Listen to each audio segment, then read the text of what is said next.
ഡയബറ്റീസിനെ control ചെയ്യാൻ പറ്റുക എന്ന് പറഞ്ഞാൽ ഇറ്റ്സ് വണ്ടർഫുൾ. മെഡിസിന് ഫ്രീ ആയി ഒരു ക്വാളിറ്റി ലൈഫ് ലീഡ് ചെയ്യാൻ ഡയബറ്റീസ് ഉള്ള ആളുകൾക്ക് പറ്റുക എന്ന് പറഞ്ഞാൽ ഇറ്റ്സ് ട്രൂലി എ ബ്ലെസ്സിങ്. അതിന് സപ്പോർട്ടീവ് ആയിട്ടുള്ള പ്രൊഡക്റ്റ് ആണ് ഐകോഫി എന്ന് പറയുന്ന പ്രോഡക്റ്റ്. സോ എന്തുകൊണ്ടെന്ന് ചോദിച്ചു കഴിഞ്ഞാൽ diabetes is very dangerous. A silent killer ആണ് ഡയബറ്റീസ്. ഒരസുഖമല്ല, ഒരു കൂട്ടം അസുഖങ്ങളാണ് ഡയബറ്റീസ് എന്ന് പറയുന്നത്. സോ എങ്ങനെയാണ് ഡയബറ്റീസ് ഉണ്ടാകുന്നത് എന്ന് ചോദിച്ചു കഴിഞ്ഞാൽ, ഒന്ന്, നമ്മുടെ ശരീരത്തിലുള്ള പാൻക്രിയാസ് പ്രോപ്പറായിട്ട് ഇൻസുലിൻ പ്രൊഡ്യൂസ് ചെയ്യാതിരിക്കുക. അതല്ലെങ്കിൽ പ്രൊഡ്യൂസ് ചെയ്തിട്ടുള്ള അല്ലെങ്കിൽ ഉത്പാദിപ്പിക്കപ്പെട്ടിട്ടുള്ള ഇൻസുലിനെ ശരീരത്തിന് കൃത്യമായിട്ട് ഉപയോഗിക്കാൻ പറ്റാതെ വരിക. ഈ പറഞ്ഞ അവസ്ഥകൾ കൊണ്ട് സ്വാഭാവികമായിട്ടും ബ്ലഡിലെ ഗ്ലൂക്കോസ് ലെവൽ കൂടി നിൽക്കും. ഇതാണ് ഡയബറ്റീസ് എന്ന് പറയുന്നത്. റൈറ്റ്, എല്ലാവർക്കും അറിയുന്ന കാര്യമാണ്. പക്ഷെ അത് നമ്മൾ കഴിക്കുന്ന ഫുഡുമായിട്ട് വളരെ അധികം റിലേറ്റഡ് ആണ്.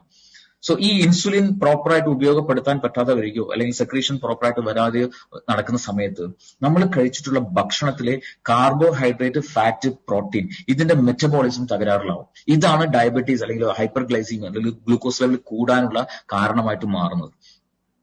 അൺഫോർച്ചുനേറ്റ്ലി ഡയബറ്റീസ് എന്ന് പറയുന്നത് വളരെ ഡേഞ്ചറസ് ആയിട്ടുള്ള ഒരു കണ്ടീഷൻ ആണെങ്കിൽ പോലും മെജോറിറ്റി ആളുകളും ഇതിനെ വളരെ സില്ലി ആയിട്ട് കാണുന്ന ആളുകളാണ്. കാരണം ടാബ്ലറ്റ് ഓർ ഇൻസുലിൻ ഉപയോഗിച്ചു കഴിഞ്ഞാൽ കൂടി നിൽക്കുന്ന ബ്ലഡ് ഷുഗറിനെ നോർമൽ റേഞ്ചിലും മെയിൻറ്റെയിൻ ചെയ്ത് കൊണ്ടുപോകാൻ പറ്റുന്നുണ്ടാവും. സോ അതുകൊണ്ട് തന്നെ people won't think it seriously. പക്ഷെ മൈ ഡിയർ ഫ്രണ്ട്സ്, ക്യാൻസറിനേക്കാളും ഡേഞ്ചറസ് ആണ് diabetes. It's a silent killer. ഇതുകൊണ്ടുണ്ടാകുന്ന ശരീരത്തിലുണ്ടാകുന്ന damage it's long term damage ആണ്. മാത്രമല്ല പല വൈറ്റൽ ഫങ്ഷൻസിനെയും ഇംപ്രോപ്പർ ആക്കും ഈ ഒരു ഡയബറ്റീസ് എന്ന് പറഞ്ഞ അവസ്ഥ കൊണ്ടുണ്ടാകുന്ന ആഫ്റ്റർ എഫക്ട്സ്. പല ഓർഗൻസും കംപ്ലീറ്റ് ആയിട്ട് പെർമനന്റ് ആയിട്ട് ഫെയിൽ ആയി പോകും. സോ നാലോചിച്ച് അത്തരം കോംപ്ലിക്കേഷൻസിലേക്ക് വന്നു കഴിഞ്ഞാൽ അതുകൊണ്ടുണ്ടാകുന്ന ആഫ്റ്റർ എഫക്ട്സ് ആര് തന്നെ അനുഭവിക്കണം? ആ വ്യക്തി തന്നെ അനുഭവിക്കണം. വളരെയധികം കോംപ്ലിക്കേറ്റഡ് കണ്ടീഷൻസിലേക്ക് പോകുന്നു മാത്രമല്ല വലിയ ശാരീരിക ബുദ്ധിമുട്ടുകൾ ഉണ്ടാക്കുമെന്ന് മാത്രമല്ല ആ സമയത്ത് ഉണ്ടാകുന്ന ചികിത്സകളൊക്കെ വളരെ എക്സ്പെൻസീവ് ആയിട്ട് മാറും. സോ ഒന്ന് ശ്രദ്ധിച്ചാൽ നമുക്ക് ഇത്തരം കോംപ്ലിക്കേഷൻസിലേക്ക് ഒന്നും പോകാതെ ഡയബറ്റീസിനെ നമുക്ക് ഹെൽത്തി ആയിട്ട് മാനേജ് ചെയ്യാൻ പറ്റുന്നുണ്ടാവും. So first we should know what is the reason for diabetes. Diabetes ഉണ്ടാകാനുള്ള റീസൺ മൾട്ടിപ്പിൾ റീസൺസ് ഉണ്ട്. ഇൻസുലിൻ റെസിസ്റ്റൻസ്, അല്ലെങ്കിൽ അബ്നോർമൽ ലിവറിൽ ഗ്ലൂക്കോസ് നോർമൽ ആവുക, ജനിതകപരമായിട്ട് പാരമ്പര്യമായിട്ട് ട്രാൻസ്ഫർ ചെയ്ത് കിട്ടുന്നുണ്ടാവും. ഒബേസിറ്റിയും അതുപോലെ ഫിസിക്കൽ ഇനാക്ടിവിറ്റി, അമിതമായിട്ടുള്ള വണ്ണവും വ്യായാമം ചെയ്യാതിരിക്കുന്നതും ഡയബറ്റീസിലേക്ക് ലീഡ് ചെയ്യുന്നുണ്ടാവും. പ്രായം കൂടുന്നതിനനുസരിച്ച് വരുന്നുണ്ടാവാം. ബാഡ് ഡയറ്റ് ആണ് ഫോളോ ചെയ്യുന്നതെങ്കിൽ വരുന്നുണ്ടാവും. പ്രീ ഡയബറ്റിക് സ്റ്റേജിലുള്ള ആളുകൾക്ക് ഡയബറ്റീസിലേക്ക് വരാനുള്ള ചാൻസസ് ഉണ്ട്. റൈറ്റ്. സോ പ്രധാനമായിട്ട് രണ്ട് തരത്തിലുള്ള ഡയബറ്റീസ് ആണുള്ളത്, ടൈപ്പ് 1 ആൻഡ് ടൈപ്പ് 2. പിന്നെ ഒരു ജസ്റ്റേഷണൽ ഡയബറ്റീസ് ഉണ്ട്, ഗർഭിണികൾക്ക് ഉണ്ടാകുന്ന ഡയബറ്റീസ്.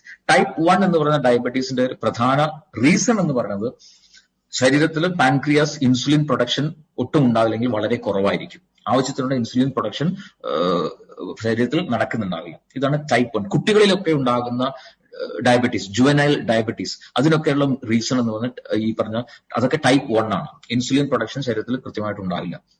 അതുകൊണ്ട് ഗ്ലൂക്കോസ് ലെവൽ എപ്പോഴും ബ്ലഡിൽ കൂടി നിൽക്കുന്നുണ്ടാവും.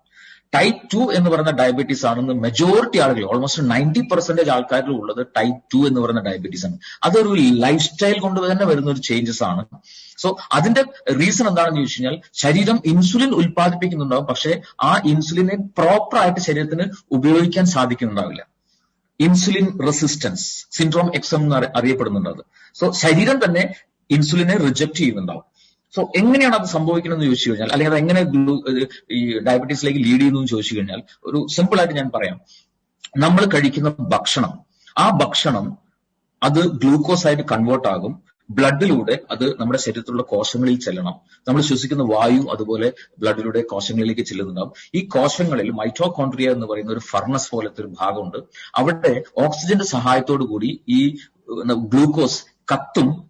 എനർജി, വാട്ടർ, കാർബൺ ഡയോക്സൈഡ്, ഈ മൂന്നും ഉണ്ടാകും. കാർബൺ ഡയോക്സൈഡ് നമ്മൾ പുറത്തേക്ക് കളയും, എനർജിയും വാട്ടറും ശരീരം ഉപയോഗിക്കും. ഇതാണ് നോർമൽ പ്രൊസീജിയർ. റൈറ്റ്. ഇവിടെ ഇൻസുലിന്റെ റോൾ എന്താണെന്ന് ചോദിച്ചു കഴിഞ്ഞാൽ സിമ്പിൾ. നമ്മുടെ ശരീരത്തിലുള്ള ഒരു കോശം അതൊരു റൂമായിട്ട് സങ്കല്പിക്കുക. ആ റൂം ഡോർ ഉണ്ട്, അത് ലോക്ക് ചെയ്തിരിക്കുകയാണ്. താക്കോലും പൂട്ടും ഉപയോഗിച്ചിട്ട് ലോക്ക് ചെയ്തിരിക്കുകയാണ്. റൈറ്റ്. ഗ്ലൂക്കോസിനെ അകത്തേക്ക് കയറണമെങ്കിൽ ഈ ഡോർ തുറക്കണം. ഈ ഡോർ തുറക്കാനുള്ള താക്കോലാണ് ഇൻസുലിൻ. റൈറ്റ്. സോ ഗ്ലൂക്കോസ് ബ്ലഡിൽ വരുന്ന സമയത്ത് ആവശ്യത്തിനുള്ള ഇൻസുലിൻ പാൻക്രിയാസ് പ്രൊഡ്യൂസ് ചെയ്യുന്നുണ്ടാവും. ഈ ഇൻസുലിൻ അവിടെ ചെല്ലുന്നു. ഇൻസുലിനെ സ്വീകരിക്കുന്ന ഒരു ഭാഗമുണ്ട്, ഇൻസുലിൻ റിസപ്റ്റർ എന്ന് പറയുന്ന ഒരു ഭാഗം കോശങ്ങളിൽ ഉണ്ടാവും. അവിടെ ഇൻസുലിൻ എത്തുമ്പോൾ ഈ ഡോർ ഓപ്പൺ ആവും, ഗ്ലൂക്കോസ് അകത്തേക്ക് പോകും. Normal procedure, right? So my dear friends, നമ്മൾ ചിന്തിച്ചു നോക്കുക, ചില സമയത്ത് നമ്മൾ ഈ താക്കോൽ ഉപയോഗിച്ച് പൂട്ട് തുറക്കുന്ന സമയത്ത് ആ ലോക്ക് ചിലപ്പോൾ പ്രോപ്പറായിട്ട് അത് തിരിക്കാൻ പറ്റില്ല, അല്ലെ? അതിന്റെ ഉള്ളിൽ എവിടെയോ സ്റ്റക്ക് ആയത് കാരണം നമുക്ക് താക്കോൽ ഉപയോഗിച്ച് അത് തുറക്കാൻ പറ്റില്ല, സ്റ്റക്ക് ആയിട്ടുണ്ടാവും. അങ്ങനെ തുറക്കാൻ പറ്റാത്തതുകൊണ്ട് തന്നെ ഡോർ ഓപ്പൺ ആവില്ല. എന്നതുപോലെ ഇൻസുലിൻ റിസപ്റ്റേഴ്സിന് എന്തെങ്കിലും ഡാമേജ് സംഭവിച്ചു കഴിഞ്ഞാൽ ഈ വന്ന ഇൻസുലിനെ ആ കോശം റിജക്ട് ചെയ്യും, റെസിസ്റ്റ് ചെയ്യും, തടഞ്ഞു നിർത്തും. അപ്പോൾ സ്വാഭാവികമായിട്ടും ഡോർ ഓപ്പൺ ആവില്ല, ഗ്ലൂക്കോസിന് അകത്ത് പോകാൻ പറ്റില്ല, അത്രയും ഗ്ലൂക്കോസ് ബ്ലഡിൽ കൂടി നിൽക്കും. ഇതാണ് ഇൻസുലിൻ റെസിസ്റ്റൻസ്. ഇതാണ് ടൈപ്പ് 2 എന്ന് പറഞ്ഞ ഡയബറ്റീസിന്റെ ഏറ്റവും പ്രധാനപ്പെട്ട റീസൺ, റൈറ്റ്? സോ അവിടെ നമ്മൾ യഥാർത്ഥത്തിൽ ആ ഇൻസുലിൻ റെസിസ്റ്റൻസിനെ റിപ്പയർ ചെയ്യുന്നത് കൂടെ അത്യാവശ്യമാണ്, റൈറ്റ്? സോ എവിടെയാണ് നമ്മുടെ ഐകോഫി എന്ന് പറഞ്ഞ പ്രൊഡക്റ്റിന്റെ ഒക്കെ റെലവൻസ് വരുന്നത്? സോ അതിലേക്ക് നമുക്ക് അതിനെക്കുറിച്ച് ഡീറ്റെയിൽ ആയിട്ട് നമുക്ക് പറയാം. സോ ഡയബറ്റീസ് ഒരു എന്താ പറയാ, കൈപ്പേറിയ ഒരു സത്യമാണ്. ഇന്ത്യയിൽ ഡയബറ്റീസ് ഉള്ള ആളുകളുടെ തന്നെ വലിയ രീതിയിൽ കൂടിക്കൊണ്ടിരിക്കുന്ന, ഡയബറ്റീസിന്റെ വേൾഡ് ക്യാപിറ്റൽ എന്നറിയപ്പെടുന്ന നമ്മുടെ രാജ്യമാണ്. കോടിക്കണക്കിന് രൂപ ഈ ഒരു മേഖലയിൽ ചികിത്സയ്ക്കും വേണ്ടിയൊക്കെ ചെലവഴിക്കുന്നു എന്ന് പറയുമ്പോൾ it's not a good news, right? It's not a good news. പക്ഷേ ഐകോഫി എന്ന് പറയുന്ന പ്രോഡക്റ്റ് ഉള്ളത് കൊണ്ട് തന്നെ it's a good news, because we have a lot of കസ്റ്റമേഴ്സിലേക്ക്, നമുക്ക് ആളുകളിലേക്ക് നമുക്ക് ഈ ഒരു ഐകോഫി എന്ന് പറയുന്ന പ്രോഡക്റ്റ് എത്തിക്കാനും പറ്റും. അതുവഴി അവരെ ഹെൽത്ത് ലെവലിലേക്ക് കൊണ്ടുവരാൻ സാധിക്കും. ബിസിനസ് പരമായിട്ട് നോക്കുകയാണെങ്കിൽ നമുക്ക് വലിയ രീതിയിലുള്ള ഒരു ബിസിനസ് ക്രിയേറ്റ് ചെയ്യാനും സാധിക്കുന്നുണ്ടാവും, റൈറ്റ്? സോ ഡയബറ്റീസ് നമുക്ക് എങ്ങനെയാണ് അറിയാൻ പറ്റുക? ബ്ലഡ് ഷുഗർ ചെക്ക് ചെയ്താൽ അറിയാൻ പറ്റുന്നുണ്ടാവും. പക്ഷെ മൈ ഡിയർ ഫ്രണ്ട്സ്, നമ്മളിവിടെ മനസ്സിലാക്കേണ്ട ഒരു പ്രധാനപ്പെട്ട കാര്യം, ഒരു സമയത്തുള്ള ബ്ലഡ് ഷുഗർ ലെവൽ ചെക്ക് ചെയ്തുകൊണ്ട് അയാൾ ഡയബറ്റിക് ആണെന്ന് ഒരിക്കലും പറയാൻ പറ്റില്ല. ഡയബറ്റീസ് ഉണ്ടോ എന്ന് ഫൈനലൈസ് ചെയ്യുന്നതിന് ഒരു ടെസ്റ്റ് ഉണ്ട്, HbA1c എന്ന് പറയുന്ന ടെസ്റ്റ്. ആ ഒരു ടെസ്റ്റിലെ റിപ്പോർട്ട് അനുസരിച്ചാണ് അയാൾ ഡയബറ്റിക് ആണോ അല്ലയോ എന്ന് നമുക്ക് ഫൈനലൈസ് ചെയ്യാൻ പറ്റുക, റൈറ്റ്? പല ആളുകളും, മെജോറിറ്റി ആയിട്ടുള്ള പല ആളുകളും ഇന്ന് പ്രീ ഡയബറ്റിക് സ്റ്റേജിലാണ്. സോ പ്രീ ഡയബറ്റിക് സ്റ്റേജിൽ ശരീരം ചില സിംറ്റംസ് കാണിക്കും, ഈ 10 തരത്തിലുള്ള സിംറ്റംസ്.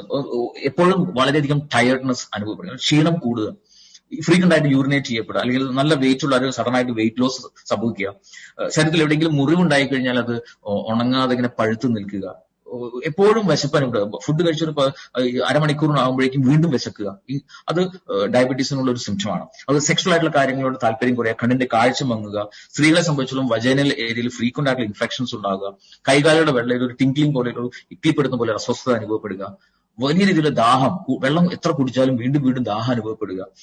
ഈ പറഞ്ഞ 10 സിംറ്റംസിൽ ഏതെങ്കിലും ഫ്രീക്വന്റ് ആയിട്ട് വരുന്നുണ്ടെങ്കിൽ there is possibility four diabetes വരാനുള്ള ചാൻസസ് വളരെ കൂടുതലാണ്. അത് വന്ന ശേഷമല്ല ട്രീറ്റ് ചെയ്യേണ്ടത്. കാരണം ഡയബറ്റീസ് കൊണ്ടുണ്ടാകുന്ന കോംപ്ലിക്കേഷൻസ് ഇറ്റ്സ് വെരി ഡേഞ്ചറസ്. കാരണം ഈ ഷുഗർ ലെവൽ കൂടിയിട്ടുള്ള ബ്ലഡാണ് എൻറ്റയർ ബോഡിയിലും ട്രാവൽ ചെയ്യുന്നത്. അതുകൊണ്ട് തന്നെ ഹെഡ് ടു ടോ എല്ലാ അവയവങ്ങളെയും ഇത് അഫക്ട് ചെയ്യും, എൻറ്റയർ ഓർഗൻസിനെ അത് അഫക്ട് ചെയ്യുന്നുണ്ടാവും. സോ ഡയബറ്റീസ് ഉള്ള ഒരു വ്യക്തി ഡയബറ്റീസ് കൊണ്ടല്ല മരണപ്പെടുക, അതിന്റെ ആഫ്റ്റർ എഫക്ട്സ് ആയിട്ടുണ്ടാകുന്ന ഈ കോംപ്ലിക്കേഷൻസ് മൂലമാണ് ആള് മരണപ്പെടുന്നുണ്ടാവുക. മരുന്ന് ഉപയോഗിച്ചാലും ഉപയോഗിച്ചില്ലെങ്കിലും ഈ കോംപ്ലിക്കേഷൻസ് ശരീരത്തിൽ ഉണ്ടാകുന്നുണ്ടാവും. സോ ഡെഫിനറ്റ്ലി മെഡിസിൻസ് ഒഴിവാക്കിയിട്ട് ഒരു പ്രിവെൻഷനോടുകൂടി ഈ കോംപ്ലിക്കേഷൻസ്, ആഫ്റ്റർ എഫക്ട്സിനെയൊക്കെ പ്രിവെന്റ് ചെയ്തുകൊണ്ട് നമുക്ക് അതിനെ മാനേജ് ചെയ്യേണ്ടത് വളരെ വളരെ അത്യാവശ്യമാണ്. ഇവിടെയാണ് ഐകോഫിയുടെ റെലവൻസ്.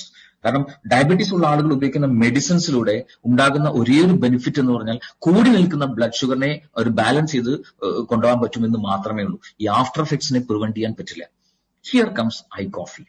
ഐകോഫിയിലെ മെയിൻ ഇൻഗ്രീഡിയന്റ് യാതൊരു സംശയമില്ല, ഇന്ന് ചരക സംഹിതയിൽ, ആയുർവേദത്തിന്റെ അടിസ്ഥാന ഗ്രന്ഥമായ ചരക സംഹിതയിൽ നൂറ്റാണ്ടുകൾക്ക് മുമ്പ് എഴുതപ്പെട്ടിട്ടുള്ള കാര്യമാണ് മധുമേഹ അഥവാ പ്രമേഹം എന്ന് പറഞ്ഞ അവസ്ഥയ്ക്ക് ഏറ്റവും നല്ല നാച്ചുറൽ റെമഡി ഇറ്റ്സ് സലേഷ്യ, ഏകനായകം. ഈ ഏകനായകത്തിൽ നിന്നും ഷുഗറിനെ ബാലൻസ് ചെയ്യാൻ സപ്പോർട്ട് ചെയ്യുന്ന സാൽസിറ്റാൾ എന്ന് പറയുന്ന പേറ്റന്റഡ് ആയിട്ടുള്ള മോളിക്യൂൾ സെപ്പറേറ്റ് ചെയ്തെടുത്തു. ആ ഏകനായകം പ്രധാന ഇൻഗ്രീഡിയന്റ് ആയിക്കൊണ്ട് ഇന്ന് ലോകത്ത് അവൈലബിൾ ആയിട്ടുള്ള ഒരേ ഒരു ഹെർബൽ കോഫിയാണ് ഐകോഫി. ഇത് ഡയബറ്റീസിനെ വളരെ ഹെൽത്തി ലെവലിൽ മാനേജ് ചെയ്യാനായിട്ട് സപ്പോർട്ട് ചെയ്യുന്നുണ്ടാവും. ഒപ്പം ഇതിനകത്തുള്ള മറ്റു ഇൻഗ്രീഡിയൻസ്, ഒന്ന് കൂർഗ് റിജിൽ നിന്നുള്ള റോസ്റ്റഡ് കോഫി ബീൻ ഇതിനകത്ത് ഉപയോഗിക്കുന്നു. അതുപോലെ കൗഹേജ് അഥവാ വെൽവെറ്റ് ബീൻ, നായ്ക്കുരണം എന്ന് പറയുന്ന ആ ഔഷധ സസ്യത്തിൽ നിന്ന് മോളിക്യൂൾസും ഇതിനകത്ത് ആഡ് ചെയ്തിട്ടുണ്ട്. So life long regular coffee ആയിട്ട് ഐ കോഫി ഒരാൾക്ക് ഉപയോഗിക്കാം. കാരണം ഇതിനകത്ത് ഉള്ള ഒരു പ്രോസസ്സ് ഒരു 40 ഡിഗ്രിയിൽ ഒരു സ്ലോ റോസ്റ്റിംഗിലൂടെയാണ് കോഫി എടുക്കുന്നത്. സോ അങ്ങനെ ചെയ്യുന്ന സമയത്ത് കഫീൻ കംപ്ലീറ്റ് ആയിട്ട് ഒഴിവാക്കാൻ കമ്പനിക്ക് സാധിക്കുന്നു. കഫീൻ ഇല്ലാത്ത കോഫിയാണ് ഐ കോഫി. സോ അതുകൊണ്ട് തന്നെ അത് ലൈഫ് ലോങ് റെഗുലർ ആയിട്ട് ഏതൊരാൾക്കും ഉപയോഗിക്കാം. ഈവൻ ഹോമിയോ മെഡിസിൻസ് ഉപയോഗിക്കുന്ന ആളുകൾക്ക് പോലും ധൈര്യമായിട്ട് ഐ കോഫി ഉപയോഗിക്കാം. കാരണം ഹോമിയോ മെഡിസിൻസ് ഉപയോഗിക്കുന്ന ആളുകളെ സംബന്ധിച്ചിടത്തോളം ഹോമിയോ മെഡിസിൻസിൽ നോർമലി കഫീൻ ഉണ്ടാവും. അവർക്ക് കോഫി കഴിക്കരുതെന്ന് ഡോക്ടേഴ്സ് പ്രത്യേകമായിട്ട് പറയുന്നുണ്ടാവും. പക്ഷെ നമ്മുടെ കോഫി ഹോമിയോ മെഡിസിൻസ് ഉപയോഗിക്കുന്ന ആളുകൾക്ക് പോലും ഉപയോഗിക്കാം. Because no caffeine, anybody can use. So ഈ ഒരു സ്ലോ റോസ്റ്റിംഗ് പ്രോസസ്സ് ചെയ്യുന്ന സമയത്ത് മറ്റൊരു ബെനിഫിറ്റ് എന്താണെന്ന് ചോദിച്ചു കഴിഞ്ഞാൽ ഇതിലുള്ള വളരെ പവർഫുൾ ആയിട്ടുള്ള ആന്റി ഓക്സിഡൻസ് ആയിട്ടുള്ള പോളിഫിനോൾസിനെ അതുപോലെ നിലനിർത്തിക്കൊണ്ടാണ് നമ്മുടെ കോഫി ഉണ്ടാകുന്നത്. സോ അതുകൊണ്ട് തന്നെ ആന്റി ഓക്സിഡൻസിന്റെ ഒരു ബെനിഫിറ്റും നമ്മുടെ ഐ കോഫി ഉപയോഗിക്കുന്ന സമയത്ത് കിട്ടുന്നുണ്ടാവും. സോ ഇറ്റ്സ് വളരെയധികം റിസർച്ച് ഓറിയന്റഡ് ഉണ്ടാക്കിയിട്ടുള്ള പ്രൊഡക്റ്റ് ആണ് ഐ കോഫി. അത് I coffee creamer, I coffee black, 2 വേരിയൻസിൽ നമുക്ക് അവൈലബിൾ ആണ്. Right, what are the frequently asked questions of I coffee? ഏത് തരത്തിലുള്ള ടൈപ്പ് ആയിട്ടുള്ള ഡയബറ്റീസിലും ഇത് ഉപയോഗിക്കാൻ പറ്റും. ടൈപ്പ് 1 ആയിക്കോട്ടെ, ടൈപ്പ് 2 ആയിക്കോട്ടെ, ജസ്റ്റേഷണൽ ഡയബറ്റീസ് ആയിക്കോട്ടെ, ഏത് ഡയബറ്റീസ് ഉള്ള ആളുകൾക്കും നമ്മുടെ പ്രോഡക്റ്റ് വളരെയധികം എഫക്റ്റീവ് ആയിട്ട് ഉപയോഗിക്കാൻ സാധിക്കുന്നുണ്ടാവും. ഇതിനകത്ത് ഷുഗർ ഉണ്ടോ?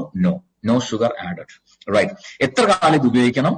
അതും നമ്മൾ ഐപ്പിൾസിന്റെ കാര്യം പറഞ്ഞ പോലെ തന്നെ നമ്മൾ ആഗ്രഹിക്കുന്ന അത്രയും കാലം ഉപയോഗിക്കാം. റൈറ്റ്, സോ റെഗുലർ ആയിട്ട് നമ്മൾ ഉപയോഗിക്കുകയാണെങ്കിൽ അത്രയും കാലം നമുക്ക് ഒരു ക്വാളിറ്റി ലൈഫ് ലീഡ് ചെയ്യാൻ സാധിക്കുന്നുണ്ടാവും. മെഡിസിൻ ഒക്കെ ഫ്രീ ആയിട്ടുള്ള ഒരു ക്വാളിറ്റി ലൈഫിലേക്ക് വരാൻ സാധിക്കുന്നുണ്ടാവും. ഡയബറ്റീസ് കൊണ്ടുണ്ടാകുന്ന ആഫ്റ്റർ എഫക്ട്സ് ഒന്നും വരാതെ പ്രിവെന്റ് ചെയ്തുകൊണ്ടുള്ള ഒരു ലൈഫ് നമുക്ക് ഉണ്ടാക്കിയെടുക്കാൻ പറ്റുന്നുണ്ടാവും. ഇനി മെഡിസിൻസ് ഉപയോഗിക്കുന്ന ആളുകളെ സംബന്ധിച്ചോളം മെഡിസിൻ സഡൻ സ്റ്റോപ്പ് ചെയ്തിട്ടല്ല നമ്മുടെ ഐ കോഫി ഉപയോഗിക്കുന്നത്. എലോങ് വിത്ത് മെഡിസിൻ അവരത് ഉപയോഗിക്കുക. ബിക്കോസ് അവരുടെ ശരീരം മെഡിസിൻസിലായിരിക്കും ബാലൻസ്ഡ് ആയി പോയിക്കൊണ്ടിരിക്കുന്നുണ്ടാവുക. സഡൻ ആയിട്ട് മെഡിസിൻ സ്റ്റോപ്പ് ചെയ്ത് കഴിഞ്ഞാൽ ശരീരത്തിന് ബുദ്ധിമുട്ടുണ്ടാവും. സോ അലോങ് വിത്ത് മെഡിസിൻ ഉപയോഗിക്കുക. ഇംപ്രൂവ്മെന്റ് ഉണ്ടാകുന്നതിനനുസരിച്ച് സ്റ്റെപ്പ് ബൈ സ്റ്റെപ്പ് ആയിട്ട് അവർക്ക് മെഡിസിന്റെ അളവ് കുറച്ച് കൊണ്ടുവരാം. കുറച്ച് മാസങ്ങൾ കഴിയുമ്പോൾ മെഡിസിൻ കംപ്ലീറ്റ് ഒഴിവാക്കി ഒരു ക്വാളിറ്റി ലൈഫ് അവർക്ക് ഐ കോഫി കണ്ടിന്യൂ ചെയ്തുകൊണ്ട് ലീഡ് ചെയ്യാൻ പറ്റുന്നുണ്ടാവും. റൈറ്റ്, ഇൻസുലിൻ ഉപയോഗിക്കുന്ന ആളുകൾക്ക് ഉപയോഗിക്കും. ഓഫ് കോഴ്സ് ടാബ്ലറ്റ് ആയിക്കോട്ടെ, ഇൻസുലിൻ ആയിക്കോട്ടെ, എന്തുപയോഗിക്കുന്ന ആളുകൾക്കും ഐ കോഫി ക്രീമർ ആയിക്കോട്ടെ, ബ്ലാക്ക് ആയിക്കോട്ടെ ഉപയോഗിക്കാം. എങ്കിലും കൂടുതലായിട്ട് സജസ്റ്റ് ചെയ്യുന്നത് ഇൻസുലിൻ ഉപയോഗിക്കുന്ന ആളുകൾക്ക് കുറച്ചും കൂടെ നല്ലത് ഐ കോഫി ബ്ലാക്ക് ആണ്. കാരണം അതിനകത്ത് നമ്മുടെ ഏകനായകത്തിന്റെ കണ്ടന്റ് വളരെ കൂടുതലുണ്ട്. Then does this lower the sugar? നമ്മുടെ ഷുഗർ ലെവൽ വല്ലാണ്ട് അങ്ങോട്ട് കുറയ്ക്കുമോ? ഒരിക്കലുമില്ല. ഇതെപ്പോഴും ഹെൽത്തി ലെവലിൽ ഷുഗറിനെ മാനേജ് ചെയ്യാനായിട്ടാണ് സപ്പോർട്ട് ചെയ്യുന്നത്. ഒരു റെഗുലേറ്റിംഗ് പ്രോസസ് ആണ് ഇവിടെ ചെയ്യുന്നുണ്ടാവുക. ആവശ്യത്തിന് ഗ്ലൂക്കോസിനെ ബ്ലഡിലേക്ക് വിടുന്ന ഒരു റെഗുലേറ്റിംഗ് പ്രോസസ്സ് ഇവിടെ ചെയ്യുന്നത് കൊണ്ട് തന്നെ എപ്പോഴും ഹെൽത്തി ലെവലിൽ ബ്ലഡ് ഷുഗറിനെ മെയിൻറ്റെയിൻ ചെയ്യാൻ സാധിക്കും. സോ അതുകൊണ്ട് തന്നെ ഡയബറ്റീസ് ഉള്ള ആളുകൾക്ക് ഈ പ്രൊഡക്റ്റ് ഉപയോഗിക്കാം. അതുപോലെ തന്നെ ലോ ഷുഗർ ഉള്ള പ്രോബ്ലം ഉള്ള ആളുകൾക്കും നമ്മുടെ കോഫി ഉപയോഗിക്കാം. ഇനി ഡയബറ്റീസ് ഇല്ലാത്ത ആളുകൾക്ക്, പ്രീ ഡയബറ്റീസ് സ്റ്റേജിലുള്ള ആളുകൾക്കും ഡയബറ്റീസ് ഇല്ലാത്ത നോർമൽ ആളുകൾക്കും ഐ കോഫി എന്ന് പറയുന്ന പ്രൊഡക്റ്റ് വളരെ സേഫ് ആയിട്ട് ഉപയോഗിക്കാൻ പറ്റും. ഏതൊരാൾക്കും ഉപയോഗിക്കാൻ പറ്റുന്ന പ്രൊഡക്റ്റ് ആണ് ഐ കോഫി എന്ന് പറയുന്ന പ്രൊഡക്റ്റ്. സോ ഇവിടെ ശ്രദ്ധിക്കേണ്ട ഏറ്റവും പ്രധാനപ്പെട്ട കാര്യം how to prepare this coffee. എങ്ങനെയാണ് കോഫി ഉണ്ടാക്കേണ്ടത് എന്നുള്ളത് മാത്രമാണ് ഏറ്റവും പ്രധാനമായിട്ട് ശ്രദ്ധിക്കേണ്ടത്. റൈറ്റ്, സോ ഡയബറ്റീസിന് മെഡിസിൻസ് ഉപയോഗിക്കുന്ന ആളുകളെ സംബന്ധിച്ചോളം ഒരു ദിവസം രാവിലെയും വൈകുന്നേരവും ഓരോ സാഷെ ഉപയോഗിക്കണം. പ്രീ ഡയബറ്റിക് സ്റ്റേജിലുള്ള ആളുകളെ സംബന്ധിച്ചോളം ഒരു സാഷെ ഒരു ദിവസം എന്ന രീതിയിൽ പോലും ഉപയോഗിച്ചാൽ മതി. റൈറ്റ്, സോ എങ്ങനെ ഇത് പ്രിപ്പയർ ചെയ്യുന്ന വെച്ചാൽ നോർമലി ചായയോ കാപ്പിയോ ഉണ്ടാക്കുന്ന പോലെ ഈ കോഫി പൗഡർ തിളപ്പിക്കരുത്. കാരണം ഇതിനകത്ത് പോളിഫിനോൾസ് ഒക്കെ അടങ്ങിയിട്ടുള്ള ഒരുപാട് ആന്റി ഓക്സിഡൻസ് നാച്ചുറൽ ഇൻഗ്രീഡിയൻസിനകത്തുണ്ട്. സോ തിളപ്പിക്കുന്ന സമയത്ത് ഉണ്ടാകുന്ന ടെമ്പറേച്ചറിൽ ഈ പറഞ്ഞ നാച്ചുറൽ ഇൻഗ്രീഡിയൻസ് എല്ലാം നഷ്ടപ്പെടും. സോ അതുകൊണ്ട് ചെയ്യേണ്ടത് വെള്ളം തിളപ്പിക്കുക. ഒരു കപ്പിലേക്ക് ഈ പറഞ്ഞ ഒരു സാഷയിലുള്ള കോഫി പൗഡർ എടുക്കുക. ഈ വെള്ളം അതിലേക്ക് ഒഴിക്കുക. തിളച്ച വെള്ളം അതിലേക്ക് ഒഴിക്കുക, മിക്സ് ചെയ്യുക, കുടിക്കുക. റൈറ്റ്, ഈ രീതിയിൽ വളരെ ഈസി ആയിട്ട് ഇൻസ്റ്റന്റ് ആയിട്ട് നമുക്ക് ഉണ്ടാക്കാൻ സാധിക്കും I coffee. And it is very very tasty as well. ഒരു റിച്ച് കോഫിയുടെ ഓതന്റിക് ആയിട്ടുള്ള ഒരു ടേസ്റ്റ് ഒട്ടും കോംപ്രമൈസ് ചെയ്യാതെ ഒരു ഇന്റർനാഷണൽ ക്വാളിറ്റിയിലുള്ള ഒരു കോഫി കഴിച്ചുകൊണ്ട്, വളരെ സിമ്പിൾ ആയിട്ട് കോഫി കഴിച്ചുകൊണ്ട് ഡയബറ്റീസിനെ മാനേജ് ചെയ്ത് മെഡിസിൻ ഫ്രീ ആയിട്ടുള്ള ഒരു ക്വാളിറ്റി ലൈഫിലേക്ക് ഏതൊരാൾക്കും വരാൻ പറ്റുമെന്ന് മാത്രമല്ല ഡയബറ്റീസ് വരാൻ സാധ്യതയുള്ളവർക്ക് അതിനെ പ്രിവെന്റ് ചെയ്തുകൊണ്ട് ഒരു ക്വാളിറ്റി ലൈഫ് ലീഡ് ചെയ്യാനും പറ്റുന്ന wonderful and beautiful product, the one and only I coffee. Right.